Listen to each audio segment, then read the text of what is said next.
So welcome. This is a task list session. We're focusing on testing a component's accessibility today, and it's run by the GOV.UK design system team. Next slide, please, David. So first of all, just like welcome, and just to do a bit of housekeeping. So this is a safe space for learning. So because it's a safe space, please be kind. I think everyone in here is hopefully a professional or works in a professional setting, so you kind of know not to throw your weight around or put people's opinions down, that kind of thing. We just want it to be really welcoming for everyone who's here. And because it's a safe space, we do want you to speak openly as well about your opinions. So don't be scared to share your opinions, just don't put other people's opinions down. That's the kind of fine line. Next slide, please. So a bit of meeting hygiene, because we're going to have hundreds of people on this call. Please do stay on mute unless you're talking. If you scroll to the bottom of your Zoom, there's like a mute and video on and off. Yeah, try and stay on mute unless we've got a bit where we're asking questions or you're having a discussion.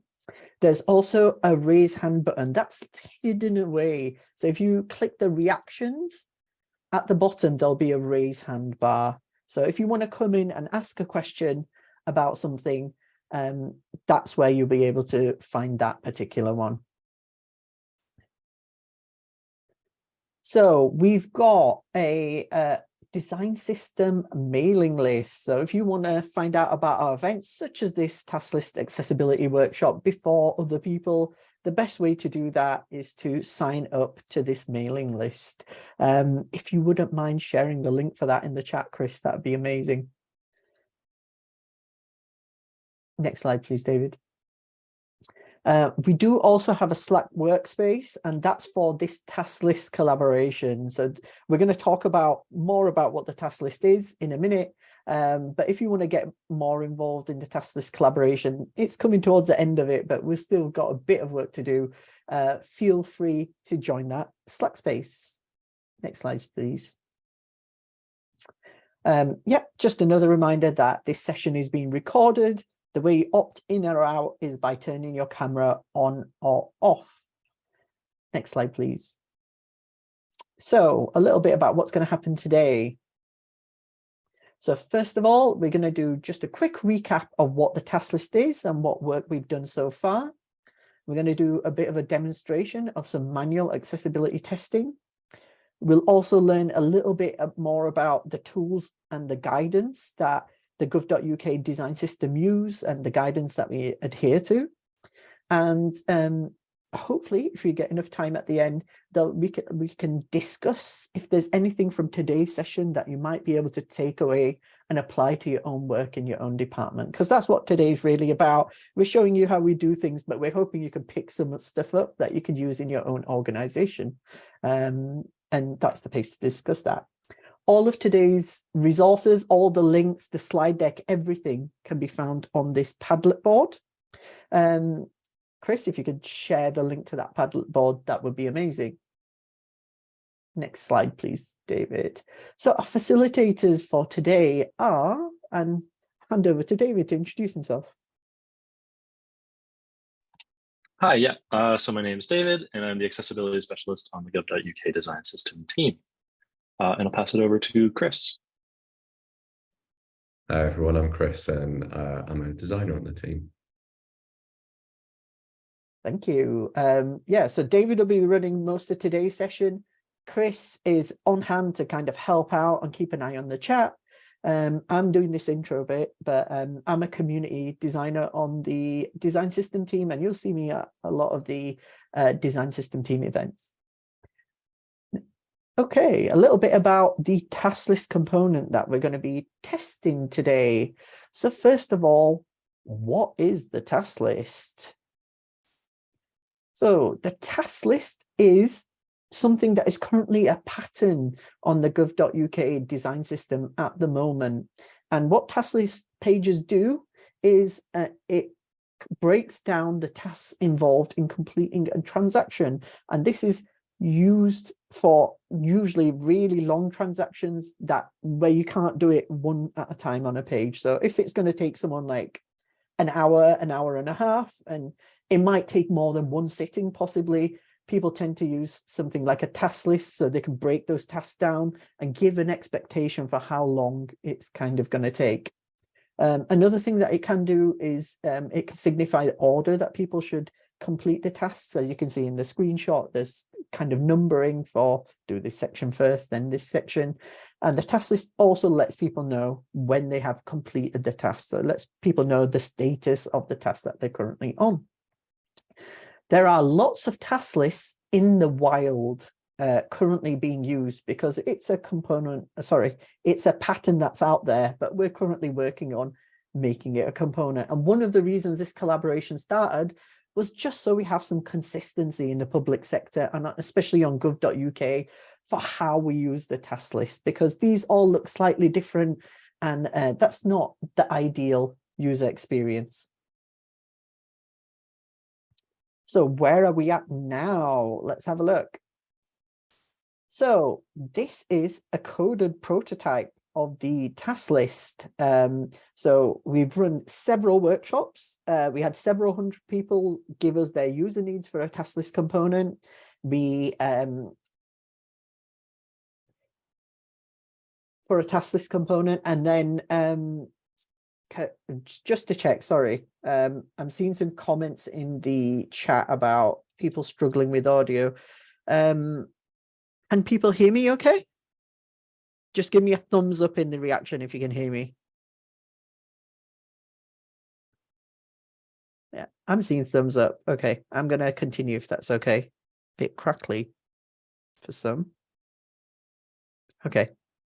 I'll try and hold the mic a bit closer to my mouth and hopefully that will help. Okay, so we've run several workshops, probably about 7 or 8, and we've gathered user needs from several hundred people. We've all decided what is in the scope of the minimum viable product, so the first iteration of this task list component. And then what we did was some ideation. So we ran a collective workshop where we put designs together and we whittled those down, and now we have a coded prototype. This has recently gone through the design systems governance process. So it goes to an independent panel called the GOV.UK Design System Working Group. They're made up of professionals from different roles from across the public sector, and they've pretty much given this a thumbs up. We need to have a look at the statuses yet to see how it matches with a tag component on the design system, but pretty much it's getting towards being ready to go into the design system.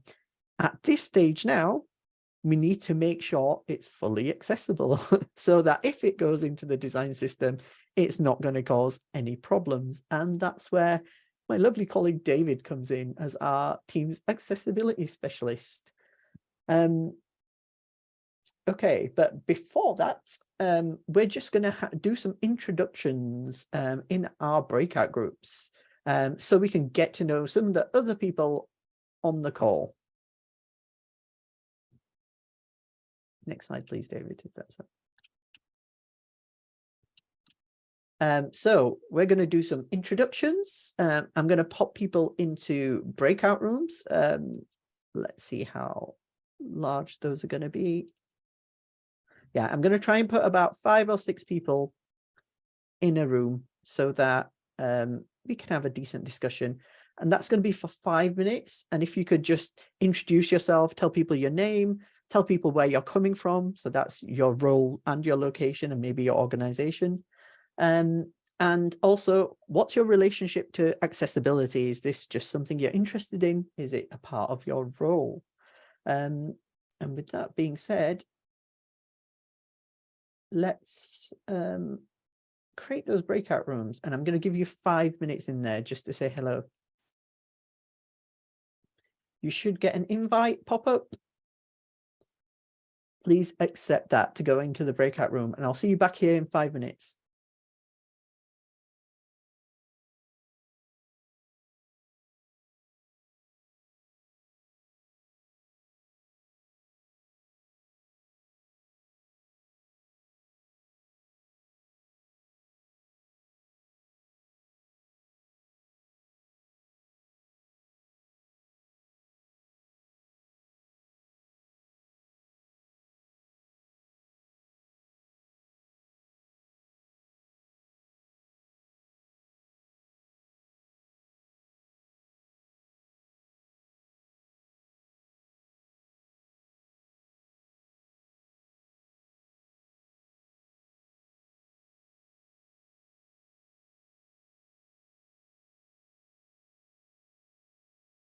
Now, okay, welcome back from your breakout rooms. Hopefully you met some other people interested in accessibility. When we have the discussion later, we're hopefully going to put you into these same groups. And now I'm going to hand over to our accessibility specialist, David, to take the rest of the session. All right, I think I'm screen sharing. And I think we're recording as well, so I think we're good to go. Yeah, so a bit of background info on this whole piece that we're doing today. So yeah, when it comes to manual accessibility testing, which is sort of accessibility testing that you do sort of in the team, sort of by yourself or within the team, manually going through stuff. We use 4 methods for that. Sorry, for accessibility testing in general, not just manual testing. So we use reporting tools. We use automated testing, which is sort of in the actual development pipeline. We use manual testing, which we're going to talk about today. And then we also use user research. So actually going out and doing some research and some testing with people who use assistive technologies in their daily life, or specifically people with disabilities as well. So today we're only looking at 2 of these. We're going to be looking at the reporting tools a little bit right at the end of today's session, but the majority of today will be about manual testing. So a caveat to all of this is that our testing methods are tailored to testing individual styles, components, and patterns. So since we are a design system, the sort of bread and butter, the main thing we work on is pieces of a website, building blocks that make sort of a larger service or a transaction. So some of these things, if you're working on a service, might need to be modified a little bit or tweaked so that they work specifically with your service. We wanted to present specifically how we test for styles, components, and patterns, though, because we do have a lot of contributors inside sort of like the GOV.UK design system community space who will contribute pieces to the design system. And we figured, hey, we should probably tell them how to test for those when it comes to accessibility. All right, so our manual testing methods. So first thing to note is for service teams working on sort of their services, these are the ones recommended by sort of the GOV.UK, the sort of UK government standard. So you see, I think there's 1, 2, 3, 4, 5, 6 different manual tests for sort of the baseline, and it covers a series of screen reader technologies and then magnification, as well as speech recognition and voice command software. So we've got JAWS, NVDA, VoiceOver on iOS, and TalkBack, which is mobile screen reader for Android. Excuse me. The other one we've got here is either Windows Magnify or Apple Zoom, sort of the idea of testing with some sort of screen magnifier technology. And then the last one is Dragon, which is generally like by far and away the most popular of the voice command or speech recognition softwares. So yeah, that's generally what's recommended as the minimum for services. And then also on the page that sort of talks about that, it gives ideas for going above and beyond that as well. I'll paste into the chat the link to that page where that's found on the gov.uk service manual. As far as our team, though, we go a little bit further than that just because of the special nature of the work we do and the fact that once we do the work on our team, all of those styles, components, and patterns will go out to, I think it's like 800 plus different services across government. So there's a bit of an extra incentive for us to test a bit more on our side before it goes out there. So yeah, you see a list here, and there's 11 different sort of assistive technology and browser combinations we have here. So not only are we testing on different softwares, but we're also testing across different browser types as well. So you've got like JAWS on Chrome and Edge, NVDA, which is another, so both JAWS and NVDA are screen reader technologies. So NVDA often on Firefox and Chrome. We've got VoiceOver, another screen reader technology specifically for Mac that will often test on Safari. TalkBack, which is once again the Android screen reader, Windows Magnifier, Apple Zoom. We also throw in there Windows contrast themes, which I think is commonly called Windows High Contrast Mode. That was sort of the name for it back in Windows 10. And then Dragon as well for speech recognition. So I'll put a link in the chat again to, I think, the thing I'm about to show on the next screen. Yes, we have a standardized template we use when we're testing these. It's sort of, it's a spreadsheet. It's a Google Doc or a Google Sheets spreadsheet. where you've got sort of columns that list out the different assistive technology and browser or operating system combination. And then we have what we call acceptance criteria, which are sort of the things we'll test against to see whether they're true or not, whether it passes or fails.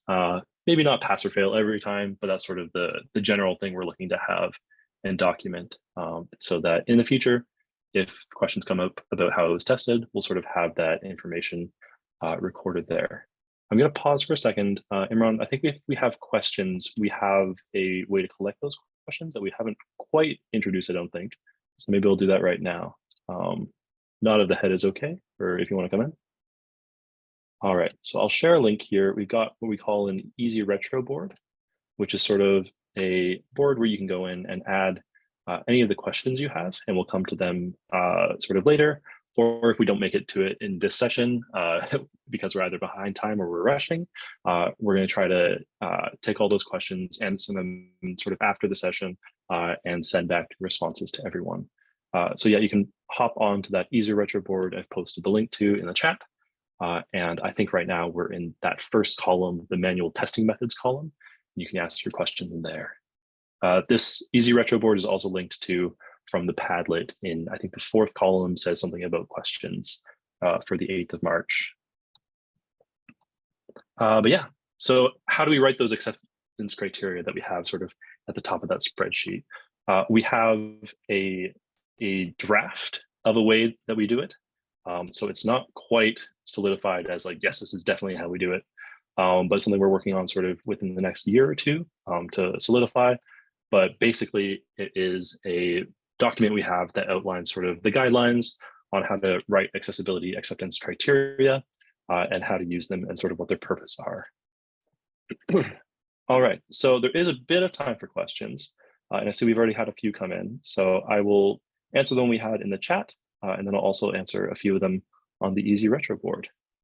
I think so the first one is... Sorry, I think the one in the chat's gone on the easy retro as well. So you can just focus on even that. better. For everyone else, feel free to put a thumbs up on those so that the ones that most people are interested in being answered go to the kind of top, and we'll answer those ones first. Sorry for interrupting, David. No, that's great. That's exactly what we need to say, yeah. So the first question has been answered in the chat, pretty much exactly what I would have said. So it's, do you have data on the usage of these assistive technologies? Which one should we target in priority when recruiting participants? So we have slides sort of after the demo that go through sort of the usage and stuff like that. So we'll get to that later. And I'll also note that, yes, when we get to that part in the presentation, we are looking at the WebAIM survey 9 that was done, I think in 2001, I think it was, where they surveyed a bunch of people, I think 1,500 plus, about sort of the assistive technologies they use. The next question I see here is, what stage of the process of a component do you test? For example, is this done by developers during build or by the accessibility team after it's built? So I did not cover this. I'll go back a couple slides. Back I go. Here we go. So those 4 methods of accessibility testing sort of come in at different phases. They can sort of happen any point in the life cycle of developing a product or a service.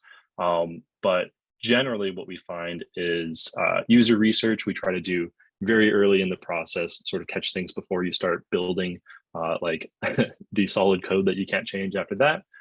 We use something called the GOV.UK prototype kit, which allows us to build prototypes in actual HTML that can be then tested with people who are using assistive technologies, testing with people with disabilities, and it sort of gives like a real world example of like the HTML code that would work with different assistive technologies. So we prefer to use that sort of built in-house GOV.UK prototype kit instead of using a design software like Figma when we do our testing. And then the automated testing comes in when we're actually coding at that point.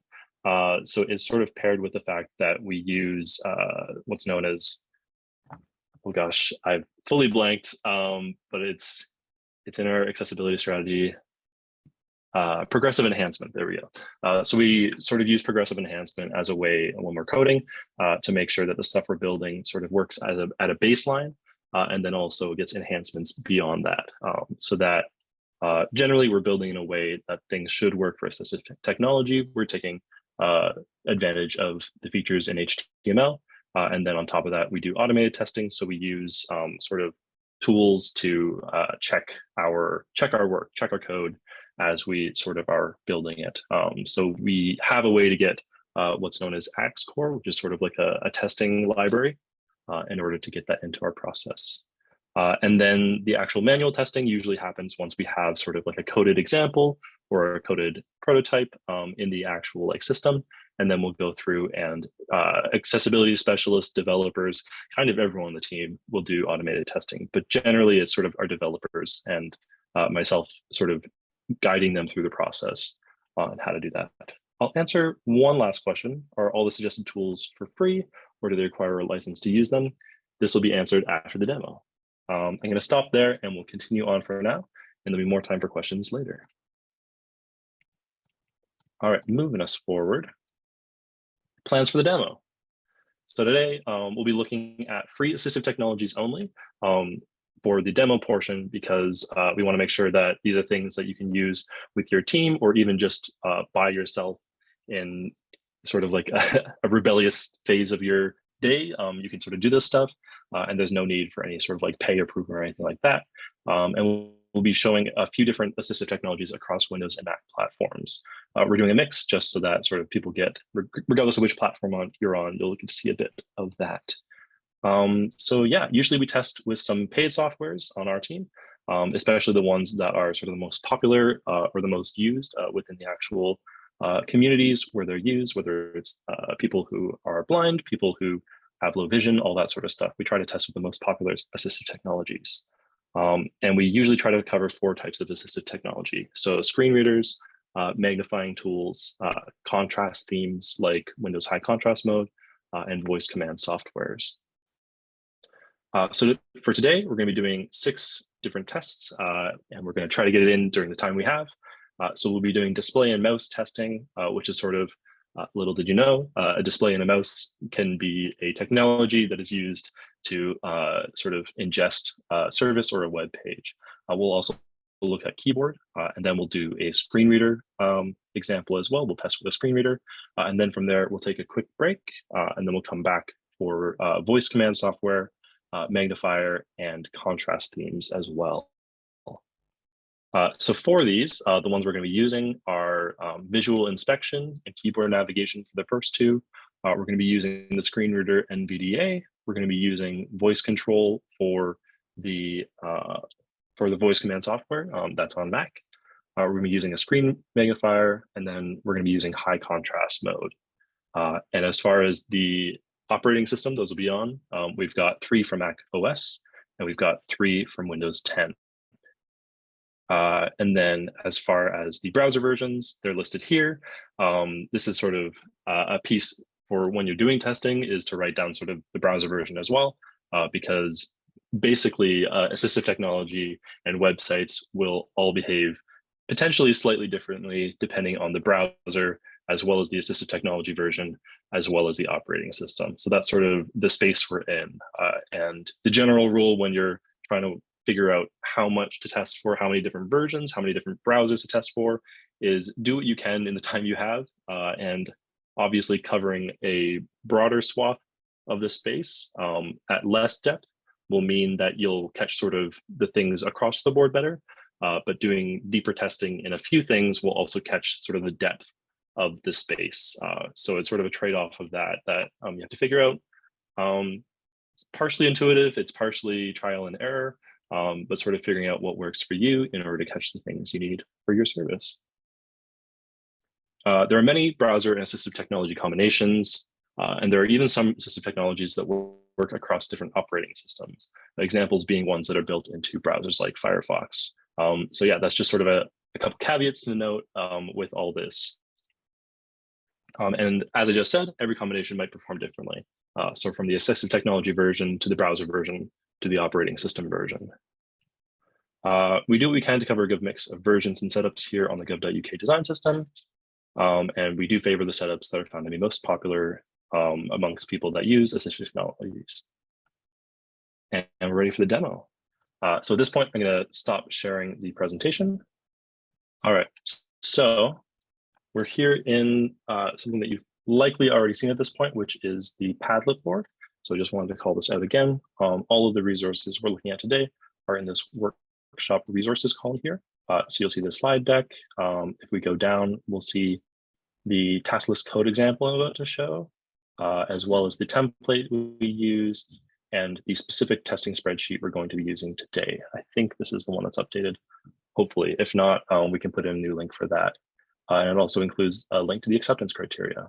So yeah, that's sort of all the resources we'll be looking at today. And I'll start us off with the sample testing template. So we have here, as was shown before, the technologies columns with the browsers and the assistive technologies. And then we've got sort of going across each of the columns, categories of acceptance criteria. And then each of the criteria that we come up with get their own column. So usually we'll make a copy of this and we have sort of a folder that we store them all in. And one of our developers will go through, do the test. And then if everything's great and they know exactly what to do, they'll continue on. If there are questions, I'm sort of on the team, or yeah, generally like it's happy to answer questions if there are any questions that come up. But usually it's pretty cut and dry as far as what needs to be changed from that. For today, I have a sheet set up specifically, which I'll share in the chat right now, just to make it a little bit easier. It may have already been shared, but there it is. Yeah, so for this one, we've got 6 things we're gonna be looking at today, and we've got sort of the categories I'm using. This is slightly atypical, but it works a bit better for the demo. The categories are based on the types of tests we're doing today. Usually this would be based on something like the page of the prototype you're looking at or a specific feature you're looking at. But for today, this is just a slightly easier way for us to do it.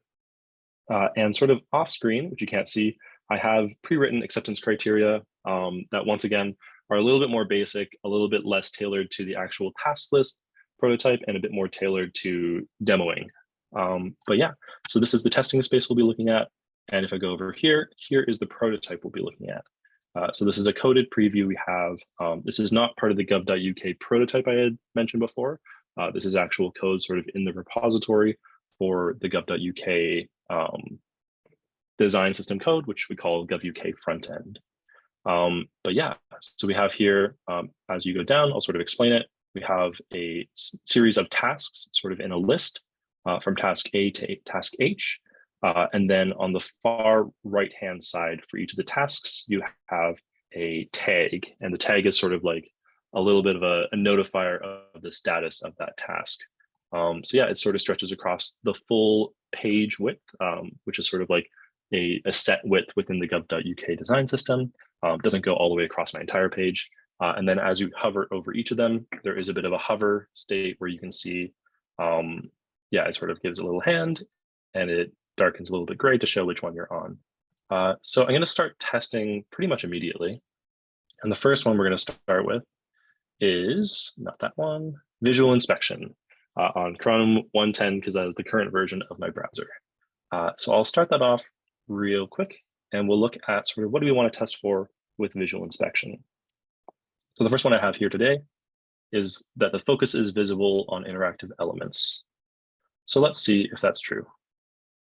On this prototype, we have 8 interactive elements, and as you can see, they are sort of the tasks themselves. So as I go to press down, that's sort of adding focus with the mouse. I'm not actually clicking on it, I'm sort of just dragging it away so it doesn't click. Excuse me, I just need to take a small sip of water.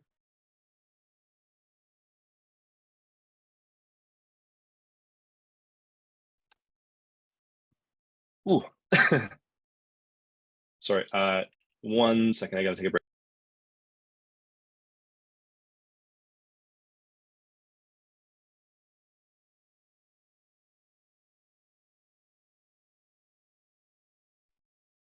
Sorry about that. That's the issues with talking for a very long time. But yeah, so we'll see here as we do the visual inspection that there is a focus state here that we can see, but that relative to the size of the space, it is a little tiny. So this might be something that I sort of note as something, this has a bit more to do with upcoming updates to the web content accessibility guidelines that I'm going to mention for this. But basically, there's sort of a question about if the focus area we have here, so it's sort of a yellow highlight over the text and then a 4-pixel black border at the bottom. One of the new criteria is that the area of the actual interactive element needs to be sort of, the focus area needs to be as big as a 4-pixel line across the smallest side is the one we use. So if you see here, this is the smallest side, is sort of this vertical space. And then for task A, the area of the like visible focus is technically only this black bar here, because the contrast between the yellow and the gray is not big enough to sort of count. So I would have to go and probably make a note that we want to check if there's sort of like a minimum needed space for the focus, or whether we want to make that a bit clearer, a bit bigger of a focus state. So I'll write that in. Seems to pass in general. I'm going to investigation. I've done a bit of logic for colors, so that if I write investigation at the front, it'll give it a yellow label. And then if I write passes, it'll give it green. And if I write fails, it'll give it red. That's just a bit of a visual cue for people going through it. It's still accessible because it requires a label in order to work, but it just makes it easier to parse a little bit later. So it seems to pass in general, but there's a question about whether we need to increase the size of the focus indicator.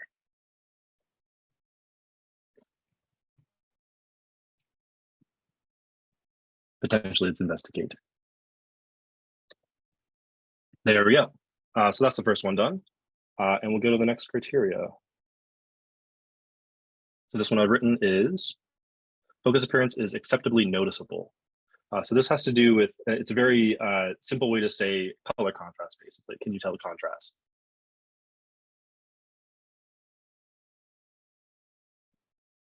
So we'll go back here and we'll see on the focus. Yeah, the black bar sort of passes the color contrast requirements. So I'm just going to write this one as passes as far as that goes. Oh, sorry, I've done this one totally wrong. So this goes here. And this is actually just about, is it visible when you interact with things? So this one fully passes because it's visible when we interact with it. So this one, yeah, seems to pass in general, but there's a question about whether we need to increase the size of the focus indicator. Moving on to the third one, text is readable. So this is another pretty important test to do. And the way I would do it generally, I'll show as sort of an example, is I use a tool called the WebAIM contrast checker. This is a fairly old tool. I know there's better ones, but this is sort of what I grew up with. So it's the one that I use. But basically, it gives you a way to look at sort of the foreground color, so like the text in this case, and the background color, which would be the background of the page, and then check what the contrast ratio is. It also gives sort of these quick look passes and fails based on different web content accessibility criteria. So let's go in here. And we'll look at this gray here, which I'll use the inspector to pull. This is sort of just the way I like to do it. So we'll go task E. We will add the hover, and hopefully that gives us the color. It did not. Where do we have that hover? Here it is. So I've grabbed the color, which is the hex code for that is F3, F2, F1, and I'll pop that as the background color. And then I'll also grab our text color, which at the moment is sort of that dark purple, but maybe I'm gonna grab the secondary text color because this one looks to be the least contrasting here. This is sort of like a lighter gray text for the secondary text color piece. So if I grab that one, let's see what we've got. Pulling that in. So it's got sort of a contrast ratio calculated of 6.32. So that's sort of the difference between the two colors as far as contrast goes, which under the WCAG AA standard criteria, which is sort of like, not a rule, but like I think they're specifically called success criteria. So it's sort of a way to tell whether something is likely to be accessible. and it passes at that one. It doesn't meet the AAA for normal text because it's not a 7:1 contrast ratio. So we can consider increasing that a little bit. But as far as sort of what we're legally required to do, this does pass. So I'll write in for now, passes, but could improve for the secondary color text. All right, we'll go to the next one, which is fairly important, especially when it comes to helping to make sure people don't get seizures, which is movement, blinking, and flashing is minimal. So we'll do a quick test for this. Do we see any movement, blinking, or flashing? I'm going to say no, and I'm going to pretty quickly say this one passes. But that is a very important one to do because sort of the medical risk to people, if there is movement, blinking, and flashing, can be pretty severe. It's one of the more important of the criteria because it's not so much a matter of whether someone can complete your process or not. It's more of like, are they going to be medically safe when visiting your website? The next one we have here is hover, active states, and highlighting work with a pointer input. So the pointer input we're looking at today is a mouse, but you could also look at, or you should probably also look at mobile pointer inputs, which is usually like a touch device. So looking at this, hover, active states, and highlighting. So hover is activating with the pointer input. Active, so when I click, is activating. And the last one is highlight, which also seems to be working across the whole thing. So I'll pass that on all three. And the highlighting one especially, I pop that in there as sort of like a note to people, especially when there's some more complex interactions, or there's been like JavaScript used to add text to some things. Sometimes it can lead to highlighting not working anymore. So you can't like click and drag to highlight content. It's one of my pet peeves because I love copying and pasting from places, but it's something that's definitely worth testing to see if you can still highlight text. All right, so the last one we've got for visual inspection is our target size is big enough. So this is another one that's sort of becoming more important with the soon to be updated version of what the Web Content Accessibility Guidelines, which I refer to as WCAG. So WCAG 2.2 is coming out soon, and that has something to do.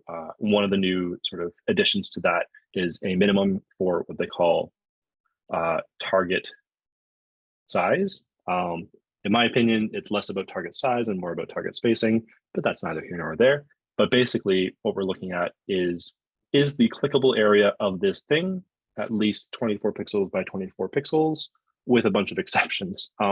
So I think I might get this wrong and someone might correct me later, but I'm pretty sure we can pretty much just pass these ones. I'm going to use the browser inspect tool here, right-clicking inspect, and I'll sort of take the look at the whole interactive area, which is this full list here. And if I go to computed tab, I'll see we've got 29 plus 10 plus 10 for a total space of about 51 pixels or so of the actual clickable area for the height, and the width is definitely fine. So I'm just going to quickly go and say this one passes. All right, so that is visual inspection, which once again, not so much of an assistive technology space, but very important to test for. All right, moving on to keyboard. So I've got two sort of criteria lined up for keyboard. The first one we've got here is, can we navigate all interactive elements via tabbing? So using the tab key on my keyboard.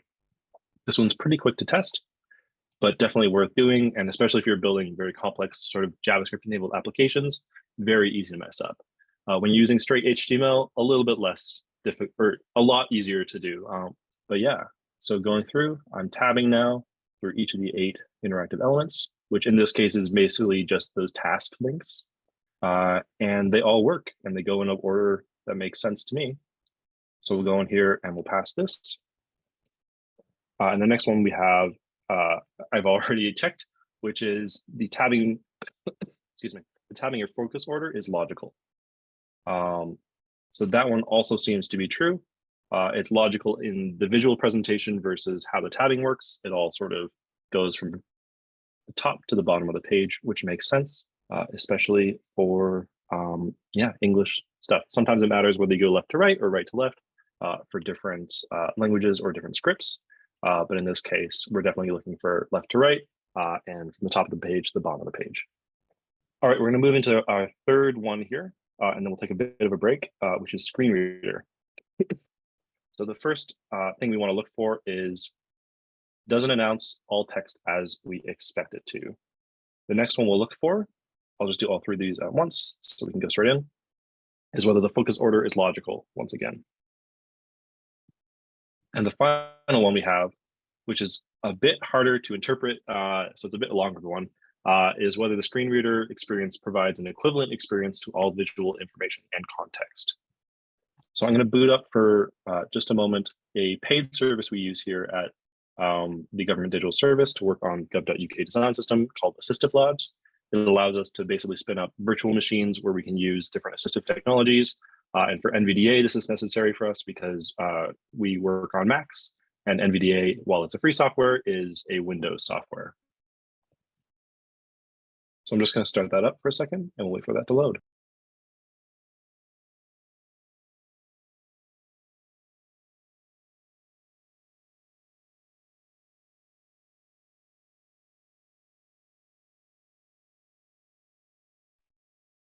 And once again, apologies for all the coughing. All right, so I've got this booted up. And I'm going to have to reshare my screen to make sure that the audio comes through because we're using a screen reader, which navigates through audio. So just give me a moment. I'm not hearing any audio, which is generally not a good sign.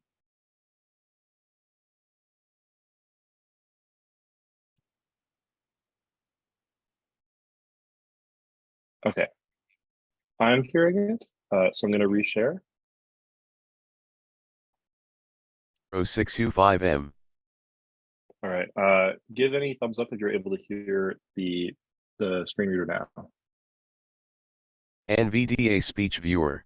Show speech viewer on startup checkbox checked Alt+S. All right, I see a thumbs up. We're good to go. All right, here we go. So we're going to go through this. Gov.UK front-end Mozilla Firefox. Gov.UK front-end document. Desktop greater than. There'll be a bit of a cutoff of the audio and my voice. So I'm going to go through it pretty much top to bottom, and then we'll go from there. I'm going to be navigating using tab and the arrow keys mainly. So from the top. Main landmark list with 8 items. Task A visited link text color. Task B visited link secondary text color. Task C visited link light blue. Task D visited link blue. Task E visited link gray. Task F visited link pink. Task G visited link purple. Task A visited link error. All right, so that's going through it with a tab. And if you're able to hear that, you'll note that it was able to read both the text of the task link as well as the associated tag, which is great. So just by tabbing, we're able to get all that information. I'll also go through it with arrow keys. And I think the other thing to note is that this is sort of a default settings for NVDA. So the voice is fairly slow, and it's sort of this robotic male voice. Depending on people's setups, they might use completely different settings for that, as well as different shortcut combinations and stuff. This is just a very basic test though for us today. Task A visited link text color. All right, I'm gonna go by arrows now. Out of link, out of list, out of main landmark list with 8 text color. Visited link task A. Text color. Visited link task B. Secondary text color. Visited link task C. Light blue. I'm gonna go a bit faster now. Visited blue. Visited link task gray. Visited link task F pink. Visited link task G purple. I will do the last one. Visited link task H. Error.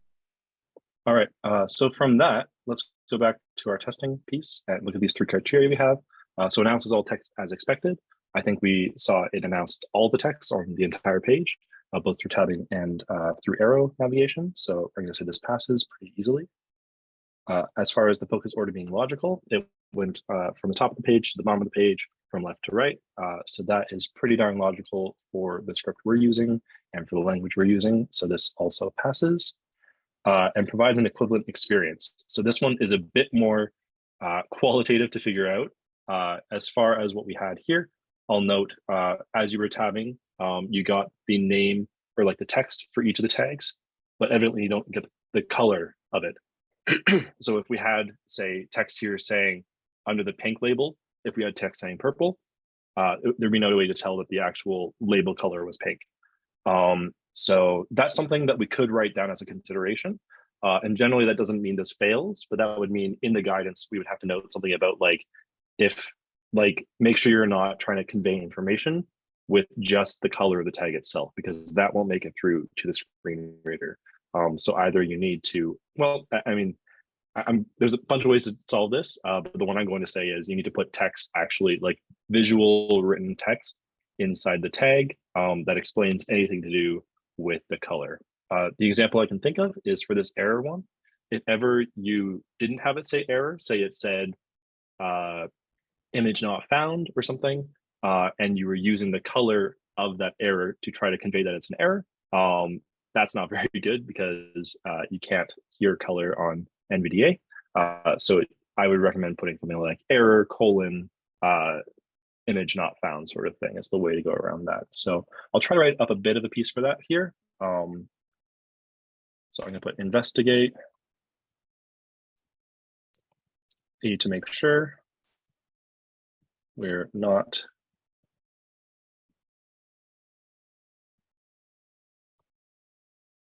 conveying information through the tag colors as screen reader doesn't pick up the colors.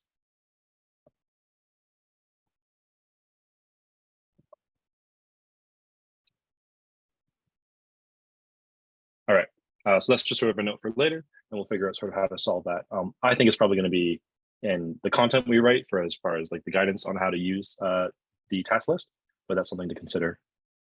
And I'm also going to note, I went through these really quickly on the top of the page and my computer is frozen, but I have columns, or I have rows for each of these, so I'm going to pop them in there instead.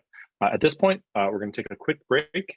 And Imran, do you think we should take questions or do sort of like breakout conversations? I'll sort of leave it to what you think. I think we're going to take questions, and if we've got time, we'll have a conversation at the end. So some people have headed over to the Easy Retro. I've just shared the link again, and there's a second column, testing questions one. So if you've got a question, pop it in there, and also start to just upvote the 2 or 3 questions that you would most like to see answered, if that's all right.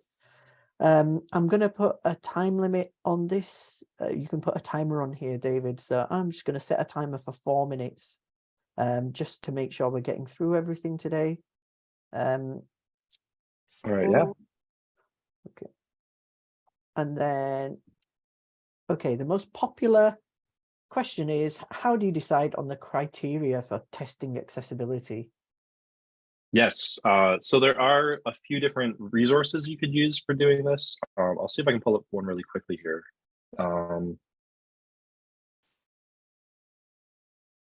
So we have one that we sort of have started using. This is a very new resource for the government digital service, which is part of the UK government, called the Accessibility Testing Guide. This is sort of like a community-based resource. We're trying to get it a bit more official. It's currently in like a GitHub wiki. So, but basically it goes through and it shows for each of the success criteria you have in the Web Content Accessibility Guidelines, what are the ways you can test for it? So if I go to, what's a good one?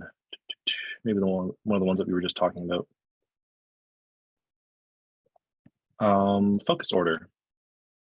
So it shows sort of when it's applicable and the different ways to check for it. So check tabbing through a page, which we just did, and check dynamic content. So sort of content that is generated through JavaScript, added or moved to a page, check that as well. So this is one resource that can help you sort of build those success criteria.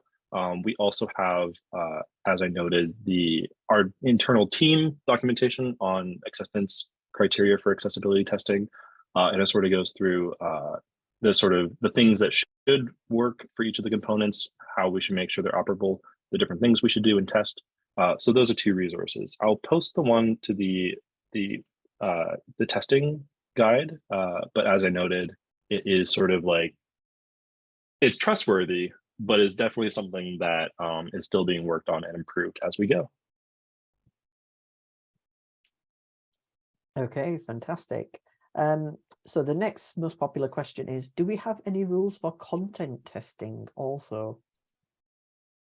Any rules for content testing? It would depend on what's meant by content testing. In the accessibility space, when we're talking about content testing, I don't know how I would immediately interpret that. But if we're talking about like cognitive disability and making sure things work for people, yeah, basically are things easy to understand and are laid out in a logical way as far as the content goes. We do have a content design discipline as well within sort of our team. We have a content designer who sort of looks after that work. And I think some of the places I've worked before will sort of hew strictly to like a reading level, which is sort of reading levels are sort of a slightly technical way to measure whether something is readable. They often use like grade levels, like school grade levels. They're not entirely reliable. They're not entirely scientific, and every individual is unique in the way that they interpret things and as far as like the way that they will read through content. So I think probably one of the better ways to test for content is to do it with actual people. So doing content testing, which there's a couple different methods to do. I think if you Google like GOV.UK content highlight testing, there's a blog post about that from several years back. That's pretty good, but there's different ways to test for that when it comes to accessibility, especially when it comes to cognitive accessibility and cognitive disabilities and neurodivergency. Probably one last question. Yeah, so the next most popular one is, how do you approach testing on different devices, for example, on a mobile versus a desktop? Yeah, I think the way we approach it is we do it. So for the iOS devices, I think it kind of depends. If you have an iOS device, you can test on your own iOS device sometimes with sort of a link to the prototype. If you have an Android, you can test on the Android. And then there's several ways to go from there as far as getting access to the other one. So some people will have like a work phone and a personal phone that are different types. And generally, one of the things that we're trying to restart, at least in our organization, is we have something called an accessibility lab, which is sort of a space set up with for a few different purposes, but one of them is to have devices where things can be tested for accessibility. So I think there's at least one Android device in there. There's one sort of iOS device in there, and there's one iPad, and we're looking to expand that as well over the next couple of years. Hopefully, because of the pandemic, it wasn't really being used, and so it sort of is a little bit out of date. But we've got sort of a team within our organization working to revive that and get it to a place where it can be used for both teaching people about accessibility. It can be used for testing prototypes, and it can also be used for testing on different devices, especially when, yeah, probably not everyone has an Android phone and iOS phone at home. And I think that's where we'll stop for the questions. Yeah, we'll stop for now. And just to reassure everyone, the questions that remain unanswered, we're going to try and get David to do a written response, and we'll send that afterwards when we send the video around.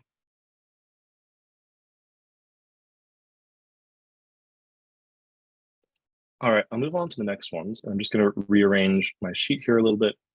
Once again, I noted that this is not quite your typical test. So the sheet looks a little bit different than our example. I'll just show an example in this testing space a little bit. So this is one of the ones that we've used in our team. And you can see the testing technologies are a little bit different. They're from a couple of years ago, so the browser versions are a little bit older. But you've got stuff like I said before, the criteria categories are a little bit more about sort of the jobs to be done or the different areas of your prototype. So we've got information notification banner was one of the things tested. And some of the criteria for this one were things like it announces the banner title when navigating by landmarks, which would be fairly particular to like screen readers and stuff. But in this case, you've got 1, 2, 3, 4, 5, 6, 7 different columns with different sort of browser and screen reader combinations. So it makes sense that there are quite a bunch of the screen reader specific success criteria. And then as you go further down, there's stuff specifically for things like Windows magnifier and Windows high contrast mode as well. But generally this one says, this all seems okay on a quick test for Windows high contrast mode. So this one didn't have specific acceptance criteria for that, which we will show a few of those in this new section now. We're going to start off though with voice commands. So this I'm going to run on Safari on my local computer. I'll drag that over, and we have here, same thing, we're in Safari now. Amazing. So the criteria we're going to look at for this are whether or not we can use something that I've called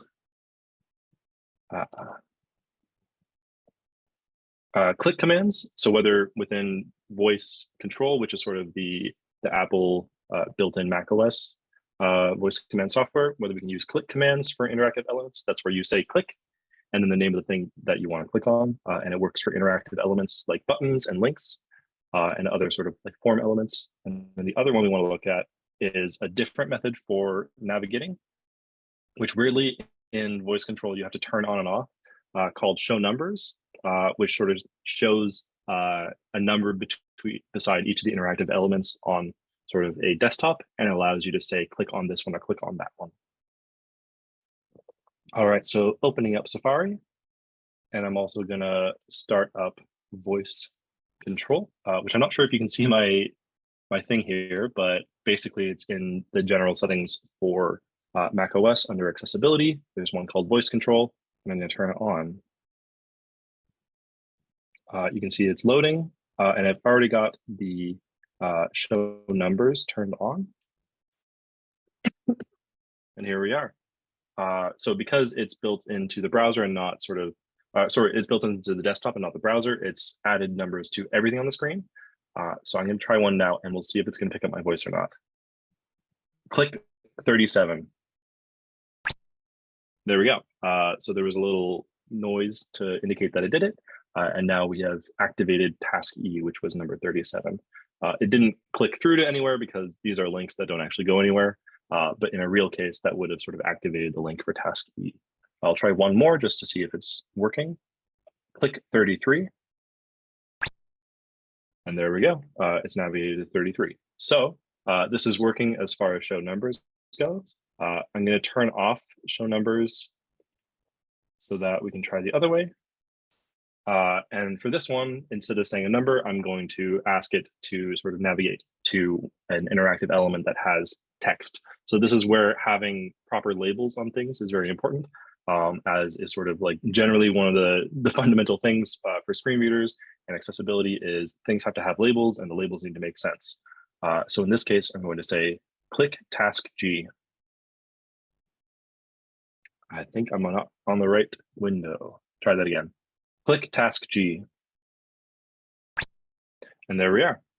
So I had to move my focus to the browser, and then it selected task G when I said that. This is something that could easily fail in sort of like JavaScript things where maybe the actual name for task G is like task option 30.5 or something. And that's sort of where this could become a problem and why we test for it, is we want to make sure sort of the visible labels also match sort of the in-computer label. And usually softwares like Dragon, which is by far the more popular voice command software, and voice control. If it's built properly, they're going to be able to pick it up. So there's not too much we have to do. And a question from the previous session we ran is whether you need to test for accents or anything like that. And the answer there is if there's any issues with the voice recognition side of that, that is a software issue in the actual voice command software, which is not something that we have access to fix. So it's kind of up to the vendor of that, whether it's Dragon, which I think is Nuance. I forget who actually does that, or whether it's Apple. So whoever creates the software has to figure out sort of parsing different accents and stuff like that. And the paid software Dragon also has sort of like voice training, which so as a user sort of uses it, they can sort of train it to their voice specifically.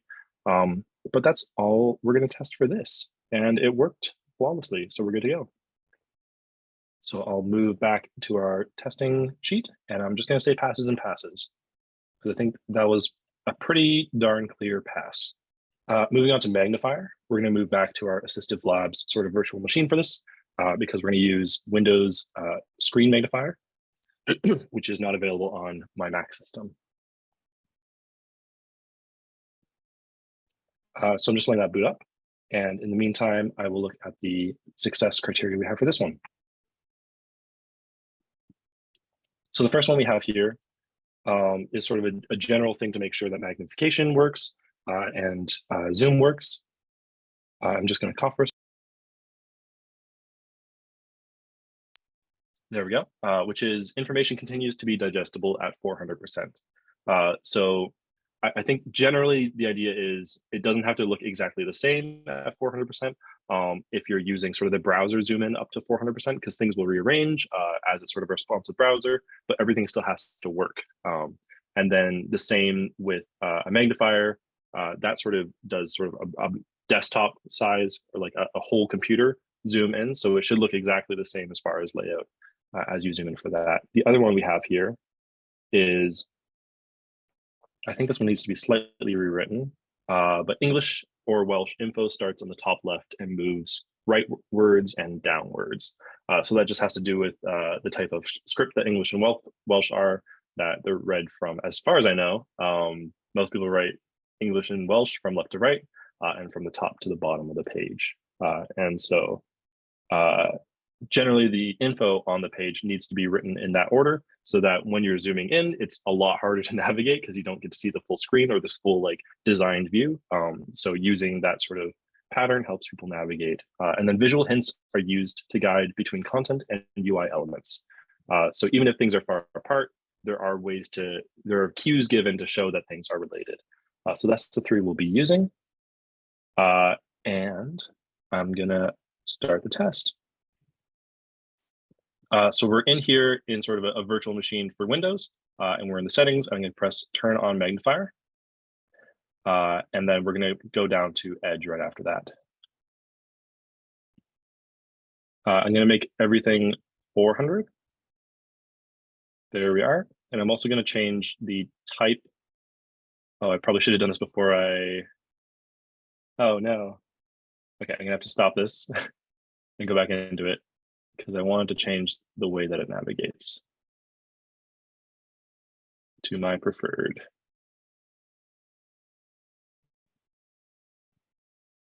Yeah, because it's on a virtual machine, it's very difficult to use with this sort of like edge-based movement that we have on right now. So I'm going to change it to keep the mouse pointer centered on the screen. And this generally works a bit better for me. All right. So I'll try to take this with me. Go to Edge. We'll find the URL.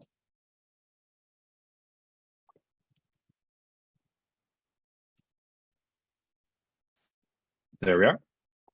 And then I'm going to zoom into 400% using the screen magnifier specifically.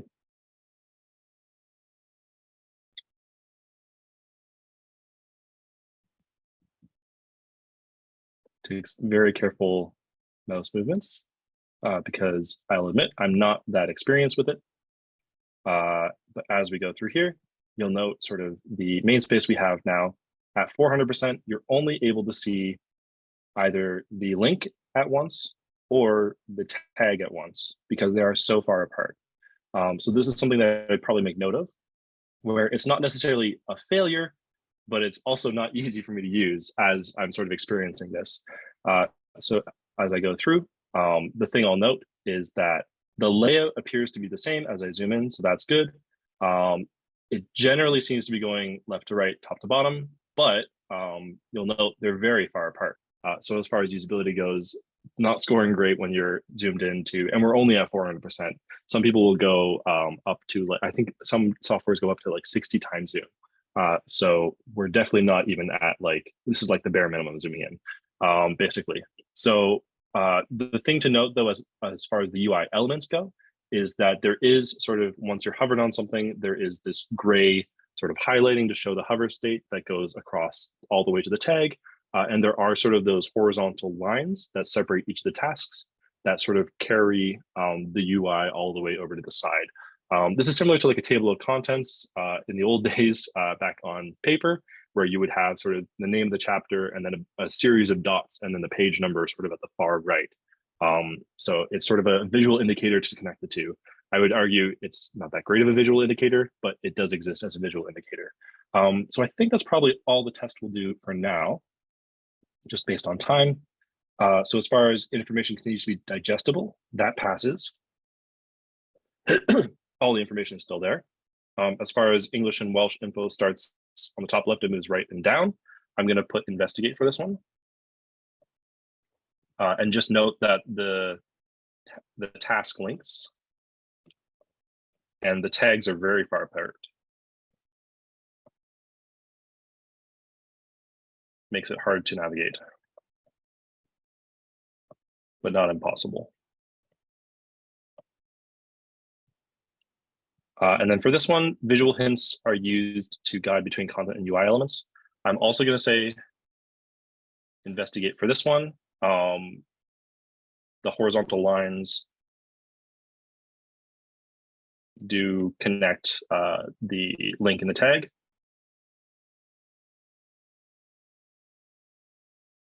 But it could be a lot better. There we go. So that's sort of testing with a magnifier. We'll move on quickly to contrast themes. And this one I might speed through based on the time.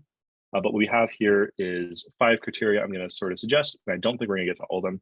First one being that the information is preserved when colors and contrast are changed. And that's sort of any level of contrast or any level of colors changed. We're probably just going to look at a high contrast mode for today, but there also is something called sort of like, you can create any sort of contrast mode using the contrast themes in Windows 11 now, and you can do the same in Windows 10. So some people actually go for low contrast modes instead of high contrast modes, where because sort of high contrast is pretty straining on the eyes, they'll go for something a little bit easier on the eyes with less contrast actually. The next one we have is content is all still visible, so things can't magically disappear when you move to different contrasting colors. UI elements are all still visible. The one I just talked about, where it also works with a custom low contrast theme. And the last one we have here is that focus, hover, and active states still work.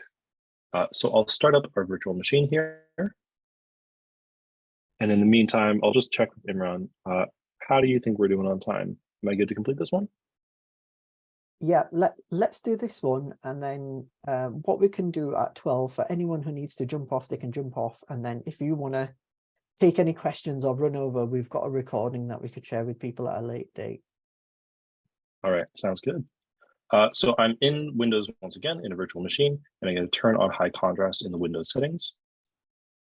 And then I'll navigate us to our browser, which we've chosen as Chrome this time. I'm going to grab the link,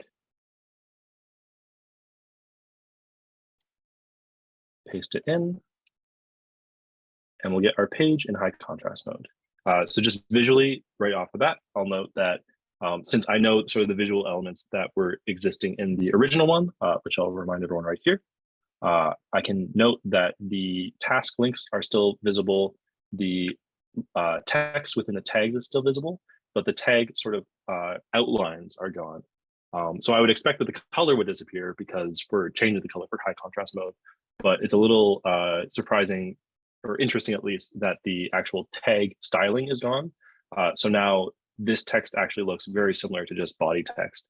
And there's no visual indicator that it is sort of a tag element anymore. So that's something that I would write down, where like I think that's under information is preserved when colors and contrasts are changed. Technically, the UI styling of a tag to show it's a tag has been lost. We'll look at focus and hover and highlight and all that. So active state works using tab, focus state still works. And then the other one is hover. So when I hover, we are getting a little bit of a hover going on with sort of the link styling under the task, but the hover over the whole area is sort of gone. I think that that's generally understandable with high contrast modes and like sort of color changing modes, because there is sort of a minimum number of colors used at this point, especially ones that are very similar to each other, which the light gray and the white were. But yeah, and I'll just check highlighting as well. Highlighting seems to work just great as well. So we've got a bunch of different colors, all seems to be working. But the only thing is we've lost the fact that these are tags at all, and we've also lost the color values with them. So from that, I think I'm ready to write a few cards here. So this will be our first fail for information is preserved. The tags no longer look like tags. Lost all indicators that they're a special element.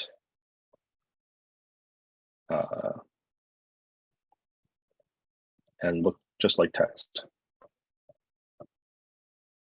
So that would be, in my consideration, like of the things we found so far, that's the one that's pretty cut and dry, like, oh, that's probably not good. We should take a look at that. And then the other one, content is all still visible. The content is all still visible from what I saw, even when we add hover and focus and all those things. Also, focus, hover, and active states are all still visible. So this passes as well. The other one we have is works with a custom low contrast theme. We're going to skip this for today, but I'll just note sort of how you can set a low contrast theme, at least in a virtual environment like this where it's not sort of preset up. There are a couple other high contrast options you can choose from in Windows. And then if you click on each of the colors, you can set them sort of manually. So say I wanted sort of a light yellow instead. Say, let's see, selected text, I wanted lighter. Actual text, I want lighter.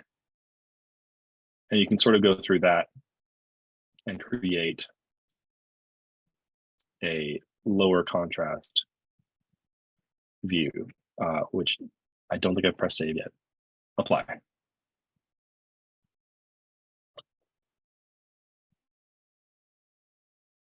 And if I go in here, now we have sort of lighter contrast on those. And I probably could have changed the background as well.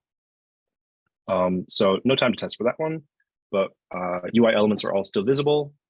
This, I'm also going to put investigate just to note the UI element of like the tag style again.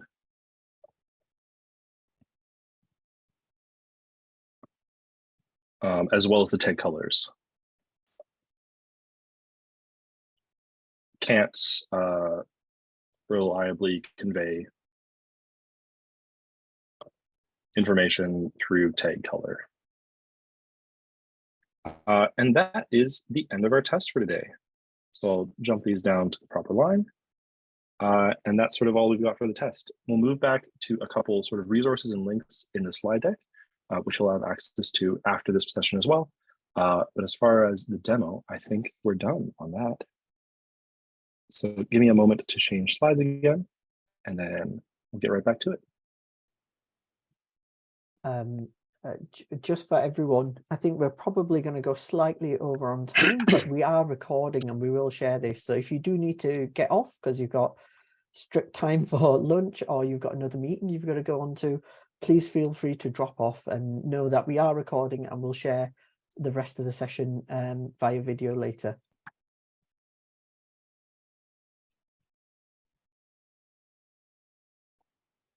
All right. The last piece I'll go through really quickly, which is free assistive technology options.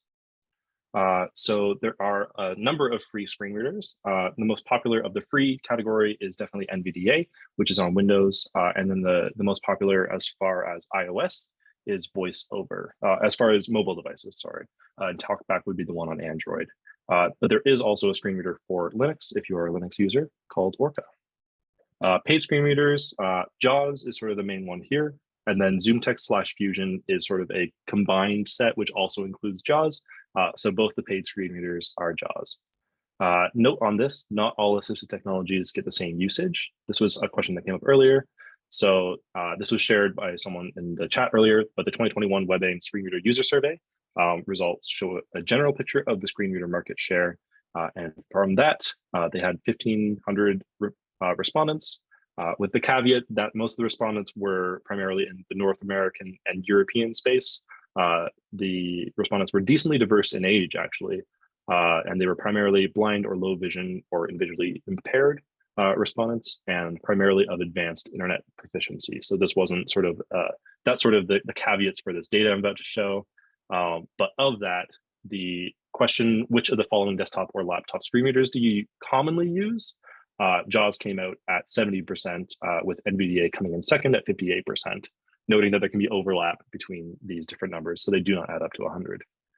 As far as mobile screen, with the same question, VoiceOver was by far the more popular one with 71%, and then TalkBack with 29%. So that's something to keep in mind when you're choosing sort of what to test with, is that sometimes the paid tools are far more popular and far more commonly used than the free ones. As we go to magnification tools, once again, there's a bunch of them. Many of them are built into sort of the systems and the operating systems.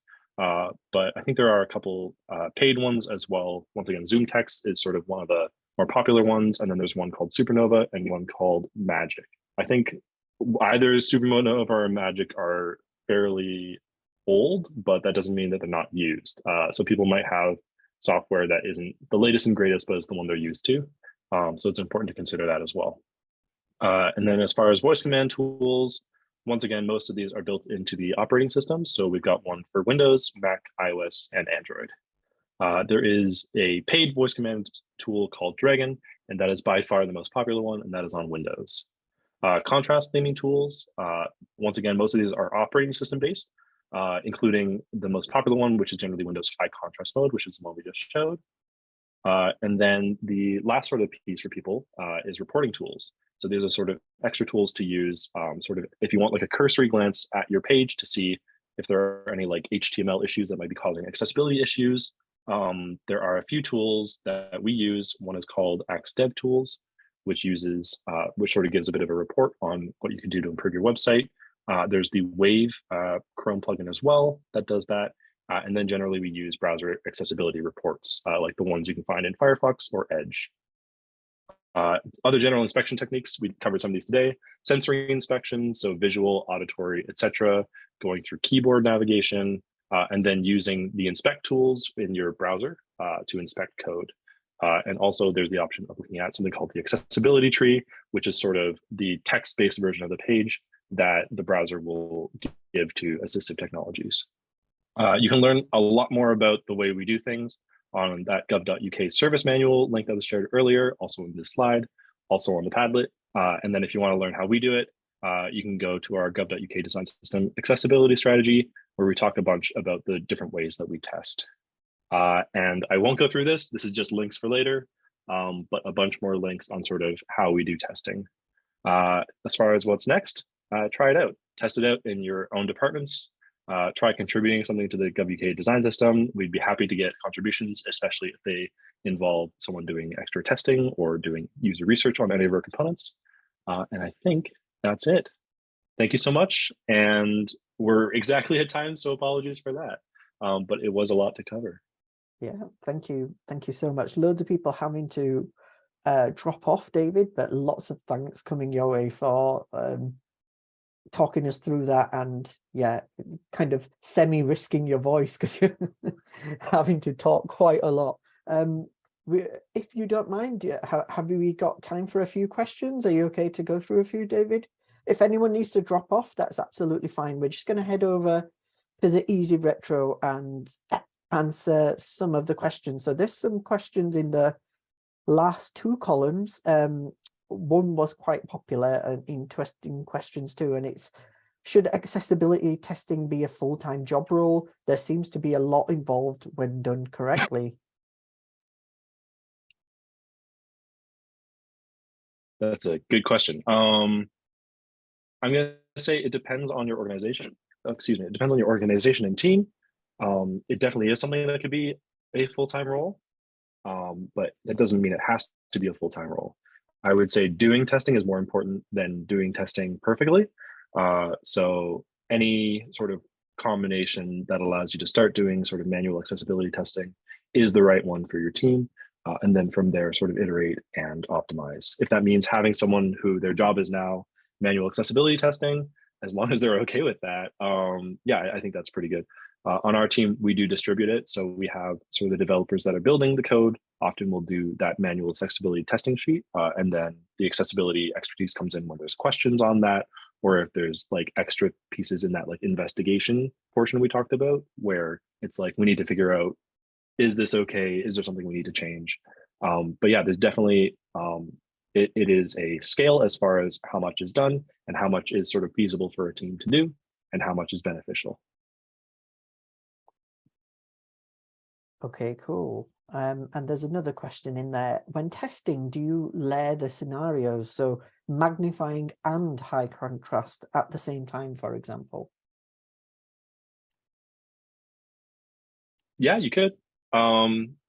So I think it's a yes and no answer, whereas sometimes it's valuable to layer, sometimes it's not going to make a difference. And a lot of that comes down to sort of a knowledge of how you go from code to presentation, if that makes sense. Both presentation as far as like screen reader, like the accessibility tree text version of the page, as well as the visual version of the page. So sometimes it's important to test, especially scenarios when it comes to like video, where one of the things for video is it's not really enough to just have, or I mean, the web content accessibility guidelines say like just having a couple of these things is good enough. But in general, like if you only have like closed captions in your video, or you have open captions, which is like captions that are like hard printed into the video, and you don't have a transcript, that's not going to work for everyone. It'll work for some people. So sometimes it's important to layer scenarios, especially if you have sort of actual like users in mind behind the scenarios. But other times, so sort of with the magnifying and high contrast at the same time, I can't really think of a way that the code could mess up or do anything where you would need to test both of those at the same time. There might be a case, and if you find a case, test it. But as far as like the technical, like where it goes from code to presentation, there isn't too much that would overlap there where you would need to test them at the same time and get different results. Okay, cool. There's another one in the testing questions. Are tooltips accessible for screen readers? Ooh, so we generally avoid tooltips. So I don't know off the top of my head if they're accessible for screen readers. And the best way to figure that out is take something with a tooltip and test it on screen readers with different browsers. And there very much might be the case where some screen readers pick them up and others don't, because each of them is itself sort of like a separately developed software. I think there are standardization sort of projects going on, but definitely like something that works in NVDA or something that gets announced in NVDA may not get announced in JAWS or some of the other screen readers as well. I think generally the one that surprises our team often is VoiceOver. So for Mac OS, some things might work perfectly exactly the same in NVDA and JAWS, and then you get to VoiceOver and it just skips them entirely. So I don't have the answer off my top of my head, but that's sort of why we do testing with multiple screen readers. Okay, cool. Move over to the end of session questions. Can all Gov bodies not pool their resources and do a deal with assistive labs, which looks like the best tool for the job?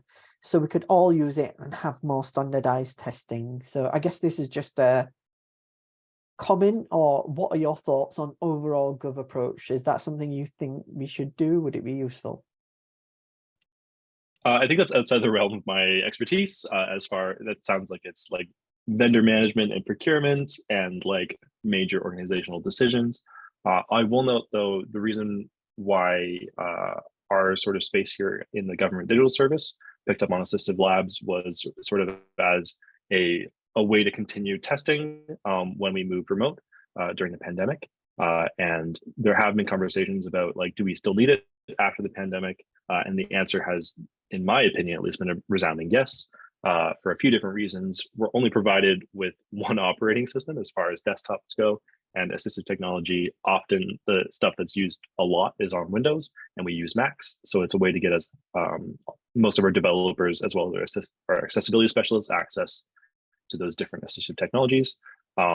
It's something where like the people building assistive labs have been pretty great as well. So it's working for us. But as far as should this be something that's standard across government, I think that is a question for procurement people, not for me.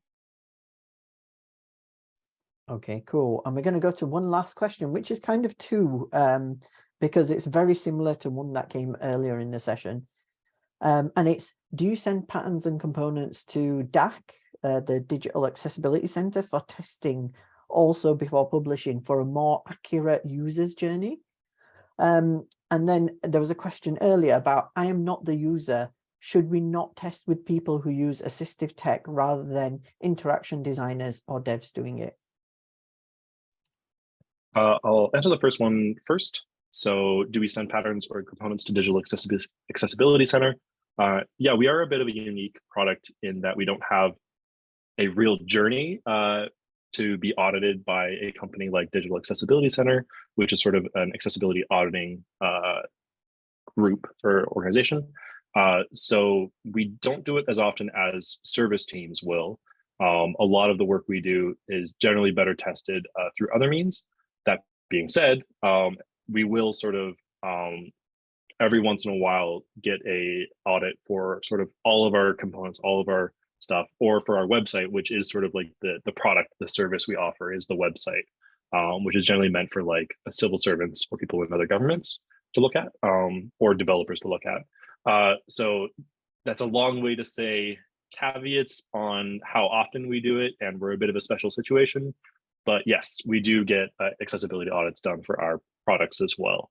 And we're working on getting a couple of them done right at the end of this fiscal year. So like literally right now, we've got a couple lined up for next year as well.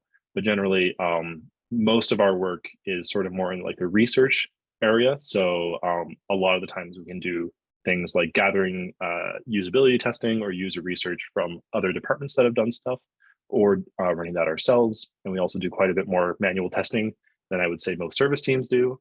So it's sort of like, it's in the mix, right? It's one of those other things you can do for accessibility as well. And the second one, yes. Should we not test with people who use assistive tech? Yes. That was sort of one of the 4 things that I mentioned at the front of the ways we test, and the one that I am most in favor of, and is sort of the one that if we can do it, we will, is testing with real people. So it's a little bit more difficult for us because often we're looking at sort of an individual component, sort of not part of a service. So it's a little weird to put like a text box in front of people and be like, how's your journey going? How is it? How's the experience? But it is still something we look to do, and we find sort of creative ways to do that, whether it's pairing with actual service teams that have those components in their service to test that way, or building sort of like a equivalent journey to one that sort of exists in the real world in our prototype kit. So more of like a standard like lab type environment we'll produce. So we did some accessibility testing with disabled people and people that use assistive technology in about May of this past year for one of the components we're working on. Okay, I think that's the most popular questions answered, and I'm gonna stop there. Thank you so much for staying back late, both David and the audience, I guess. Yeah, hope you enjoyed that. Hope you found it useful. Hats off for David. Bit of a round of applause for all that. And yeah, we hope to see you at some of our other events. Do go through those links on Padlet. Do join our mailing list as well to find out about other types of events. And yeah, we hope to see you in this space again sometime soon. Bye.